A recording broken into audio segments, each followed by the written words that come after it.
Other than Rox, who took up the whole first video I had to make about this chapter, there was another pretty colossal lore drop that I don't know if enough people quite appreciate. As during this chapter, Mr. Jarl and Mr. Harald are having a lovely sit down when Jarl mentions a group of giants curiously called the Galerra Warhammer Company. And in my last video, I referred to them as ancient giants, which is a minor speech mistake on my part. I mean, it is kind of true. What I meant was that they were an ancient group of giants. But it did also apparently contain some actual ancient giants as well. And they're all so old that Harold believes them to be a mere myth, but Jarl knows that they existed because he received a final letter from them. These seem to have been almost like giant nomads traveling the world until they were captured, that is. Over 100 warriors caught, which is insane by the way. It is no easy task to subdue 100 giants with ancient giants among them. And seemingly unrelated, I'm actually not sure, Jarl also states that there is a frozen army of giants out in there somewhere, which we know for a fictional fact does exist, and this appears to have solved one of the largest lingering mysteries of One Piece, which is what was that really weird and disturbing part of Punk Hazard where Nami, Chopper, and the kids find their way into a cavern stuffed with frozen giants, many of them wearing prisoner outfits. Many, but not all. But if you put the pieces together, this is probably Galerra. They were said to be captured, makes sense since they're wearing prisoner outfits, and there's also said to be a frozen army, and that makes sense as well. There's like 100 dudes here. And if you look at the top right corner, there's even one particularly massive giant who fits the aesthetic qualities of an ancient giant, but also at least two of these giants are 99% the same characters that Oda showed us in silhouette in this chapter. The easiest one to identify is Big Chonko in the middle. I would bet everything in your bank account, not mine, that this is the same Big Chonko in the middle of the Punk Hazard cavern. They are identical. Now the second one is a little bit harder to spot, but I reckon that this dude in the foreground holding the hammer is also this dude doing the nothing happened pose in the frozen cavern. And after using my eyes for a little bit more, I also think that these two dudes may be the same person. So depending on how fictional science works, we might be able to unfreeze these guys in the future. And that could give us roughly 100 giants who have lived during the Void Century, or at the very least lived closer to it than Jarl did. And I really cannot overstate how much sense this makes all over the series, not just Punk Hazard, because my immediate thought was Fishman Island. And I'm now pretty convinced that it was this clan of shipwrights that built the Noah, as after Luffy's attempt to destroy the Noah to save Fishman Island, the Sea King state, the ship is falling to pieces. Can it be fixed? Can it be used? I cannot say. We will need their help to fix it. But it is a different age now.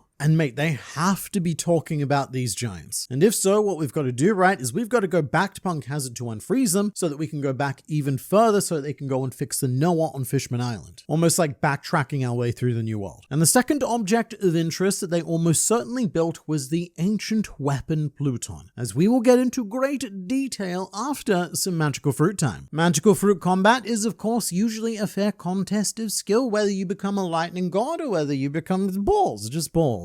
It's up to you to make the best of your situation, much like the classes in Crystal of Atlan, the sponsor of this video. Crystal of Atlan is a superb Magipunk MMORPG where players become part of the Adventurers Guild, packed with fast-paced combat where players can choose from 12 classes freely with no gacha, just unique skills and versatile customizable builds. And lately, what I've really been enjoying is the Mistrix, a branch class of the Musketeer and a very no-nonsense lady of the law who fights with this incredible suitcase that can also transform into a motorcycle, and I'm definitely a big fan of using her because I'd much rather be with her than against her. That sounds not good. Although there is an even greater and much more terrifying force present within the game, which is all thanks to a collaboration with One Punch Man, something to tide us all over until season 3, as you can play as the phenomenal Saitama and even fight against Boros, the dominator of the universe. But my absolute favorite part of this collaboration is the addition of Tatsumaki as a pet. I mean, just look at how insanely adorable she is, and whilst you're busy doing all of the fighting, she's just floating there judging you. The One Punch Man collaboration is available until July 26th, and I highly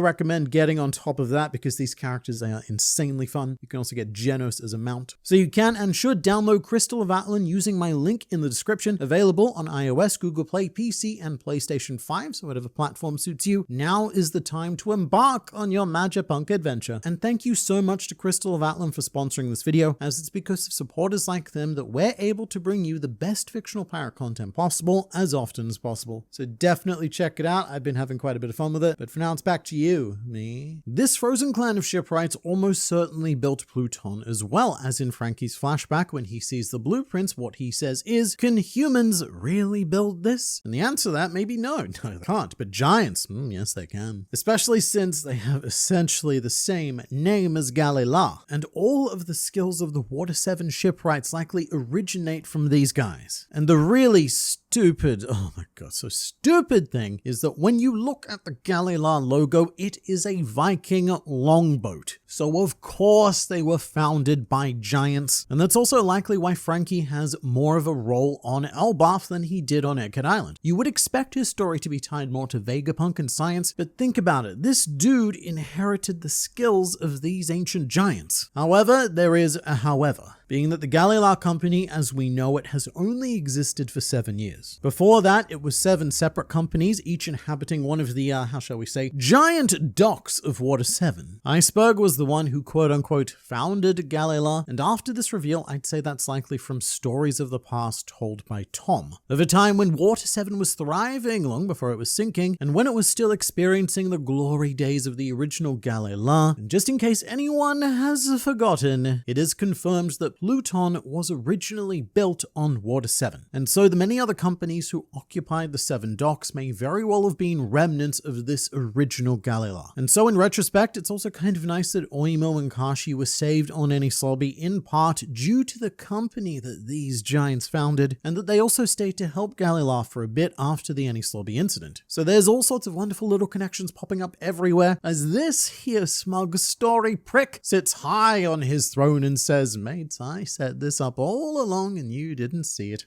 Really, this could have been a whole chapter of its own. We didn't need the rocks reveal in this chapter, and at that point it's just flexing. However, it needs to be said that there is a greater purpose to revealing this information more so than just connecting all sorts of fun dots. As in the context of this chapter, Jarl is using the story of this company, and the story that I think he believes to be unrelated about a frozen giant army, as a warning to Harold about how giants are viewed in the world, which is a feeling very similar to the prejudice against fishermen, buccaneers, Lunarians, and every other race that originally stood against the world government. Wise old Jarl man says that there's probably a deeper reason why relations between humans and giants haven't historically worked out, although that only goes on to emphasize the achievements of Harold in this chapter, who was able to form an incredible multinational coalition to end the famine of Elbaf, and this panel of all of the human ships arriving at Elbaf is so powerful. The idea of humans being willing to share their food to feed a civilization of giants is, think about that for a bit. Every giant requires something like 100 times the amount of food that any given human would. And for so many countries to all come together for this common cause, it is a complete antithesis of Jarl's words. And that is how I know that something real bad is about to happen. It is a flashback, and so we should expect bad things to happen, but the Harold that we see in this chapter is a man who is on the verge of opening Elbaf to the world and forever changing the relations between giants and humans. Relations that we know today are still as tenuous as they ever were. So something is going to happen to sabotage Harold's efforts. When the ships are arriving, Harold says that if these good folk are ever in a pinch, then it will be our job to return the favor to them, which could be a little bit of foreshadowing. There's one possibility, that being that the nations that helped Elbaf get into trouble, and for whatever reason the giants do not help them, severing all of the goodwill that Harold built. Because as we know from this chapter, most civilizations are only a few missed meals away from taking rather dire action, and this chapter did open up with my prediction of what would happen from the last video, which is that we are shown the tragedy of Charlotte Linlin on the winter solstice. And this is a demonic child. Baby Loki in the last chapter, as well as this one, is framed as some sort of a spawn of hell for having eyes that are a little bit out of ordinary, but this chapter immediately reminds us what a true demon looks like, with whatever entity of hunger resides within Charlotte Linlin. And we now have a lot more context as to why the giants hate her. It's not just because of her immediate actions, but it's also because Linlin appears to have heralded an age of famine for Elbaf, and I really enjoy the irony of that. Linlin went into her tantrum mode because she felt like she was starving, and one way of looking at the demonic entity that is Charlotte Linlin from the perspective of Elbaf is that she is making them suffer the same hunger that she was forced to endure. If you were a superstitious person, that's one way you could look at it, but another way would be to blame the baby. Always a good idea. It's not like it can defend itself. And I think that Loki may now officially be in contention for most painful flashback in One Piece. In my opinion, the current holder of that title is of course Bartholomew Kuma, and I don't know if he'll ever be unseated because his whole life was a curated degustation of pain. However, I can't help but feel like our Loki may even be quite jealous of Kuma's life, and that is solely for the reason of love. Kuma's life, it was horrifying, it was torturous, but do you know that one thing that he did have? When Kuma was born into the world, he had both parents staring down at him with love overflowing from their eyes. And even though they spent so little time together, Kuma was able to feel that love, and that feeling persisted through his entire life with Ginny and later Bonnie. So even though Loki has physically suffered a lot less than Kuma, there's something uniquely awful about the emptiness of Loki's existence. I mean, that panel where King Harold is holding his child and he's overjoyed, but by that point, at only a few months old, the narrator states that Loki had already given up on love, and the complete indifference that Loki expresses whilst being held up by his father is a whole new realm of pain. He's very much the opposite of Kuma, right down to the idea that he can't hurt himself, or at least not badly enough to be fatal. So while Kuma was a man filled with love and a constant barrage of life-threatening physical pain, Loki is a man devoid of love and is so naturally physically powerful that he can't really feel anything through that avenue either. I spoke about this in the last video, but the whole idea that he threw himself into the underworld, just like how his mother tossed him, in an attempt to potentially do what Estrid originally wanted, is one of the most tragic things that I've ever seen in the series. And as I've said before, the worst part is that all Loki needed was one loving figure in those early days, because look at this baby Loki from this chapter. Even as he terrifyingly bursts into Estrid's room, this child is so adorable and wants nothing more than to just be with his mother. If Harold was around at this point in time, Loki would have turned out to be a completely different person, because I don't think that Harold would have ignored him, although as his life goes on, Harold does appear to be ignoring him. But at the very least, he certainly would not have suggested gouging his son's eyes out like Estrid did. And I'd say that this might be Oda's commentary on the effects of being an absent father, something that he probably feels himself, although probably not, because we're also constantly being shown the other end of this spectrum as well, with Ida raising Haradin. And Haradin looks a lot more like your classical rascal child. He's kind of grumpy because from his perspective, he has this overly doting mother and he wants to be a big, brave giant warrior man, and big, brave giant warrior men do not have their mothers pinching their cheeks and telling them how adorable they are. It's quite cute for a bit, until this is immediately juxtaposed against Loki's experience, and you realize that everything Haradin has is everything Loki wanted. He wasn't born as some demonic baby who had ambitions of destroying the world. He was born as someone who just wanted his cheeks pinched by his mother.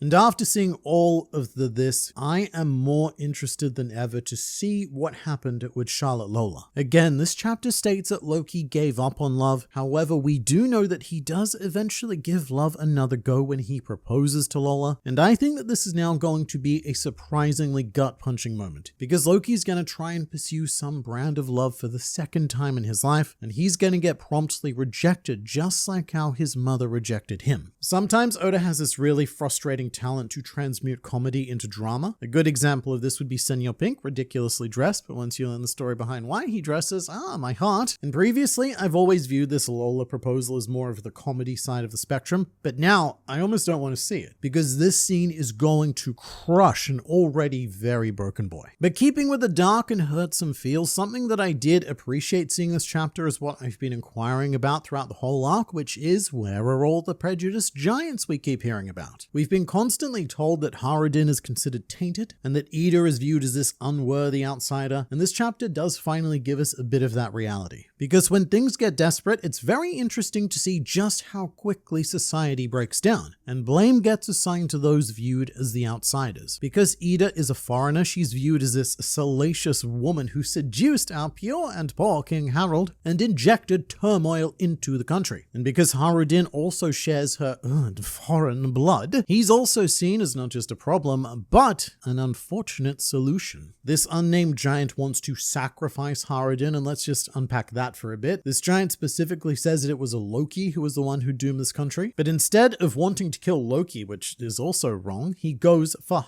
Haradin, blaming the, in what have been their words, the impure blood for the crimes of the pure blood. It is complete and utter madness, but I think not an inaccurate depiction of desperation by Oda. Anarchy is a state that any civilization is a lot closer to than they believe, and when that blood starts boiling, people start making very illogical and poorly emotionally driven decisions. Although in defense of the giants of Elbaf, I don't consider myself separate from them. I think that most humans would succumb to this level of madness if we'd experienced what they had. It probably becomes a lot easier to believe in the idea of sacrifices when you've been assaulted by a being who appears to be a flat-out demon and or wrathful god, and nothing but ironic nationwide misfortune has hit you afterwards. If that was to happen, people are going to very quickly turn to a higher power explanation. But this then allows Oda to do what he does best and emphasize the importance of a good leader. Although I'm a bit conflicted on Harold in this chapter and overall. I feel like he is quite neglectful of Loki